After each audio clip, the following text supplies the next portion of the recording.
Sugatan ng isang lalaki at kanyang anak matapos salpukin ng bus ang sinasakyan nilang motorsiklo sa Quezon City. Agad naman umanong tumakas ang driver at konduktor ng bus at hindi man lang tinulungan ang mga nabundol nila. Balitang hatid ni Oscar Oida. Wala pang 24 oras ang nakalilipas. Nakadisgrasya na naman ang isa sa mga bus ng Novatrans. Nalalagay ngayon sa langanin na mag-amang sakay ng motorsiklong ito matapos silang pumailalim sa nakatumbok sa kanilang Novatrans bus sa bahagi ito ng Belfast Street, Barangay Pasong Putik, Fairview, Quezon City.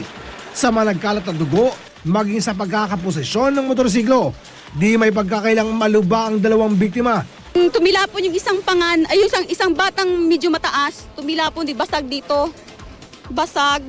Tapos yung isa naman, batang maliit na siguro 11 years old o 10 years old. Ang ano siya, di na makagalaw. Tapos yung dugo, tuloy-tuloy yung buhos, yung dugo.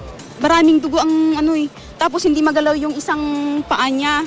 Buti na lamang at may ambulansyang agad na nagsugod sa mga biktima sa ospital. Ang driver kasi ng bus, maging ang konduktor nito, mabilis umunong sumibat matapos ang aksidente. Ni hindi man lang umano tinulungan ang mga nabundol nila. Wala na po yung driver dyan, wala na rin pong pasahero, wala na rin konduktor. Hanggang sa dumating na rin yung mga pulis. Ayon pa sa ilang mga motorista, napakatulin daw ng takbo ng naturang bus na animoy nakikipagkarera. Ito, pero ang bilis ng takbo nito eh. May kakarerahan. Galing ng ano yan eh, sa Pangpalay. May parang hindi naman sila kaya mabilis lang talagang takbo nila. Kaya kami naman nakasunod sa kanila eh. Tapos pagdating namin mamaya-maya yun, nakayari na sila.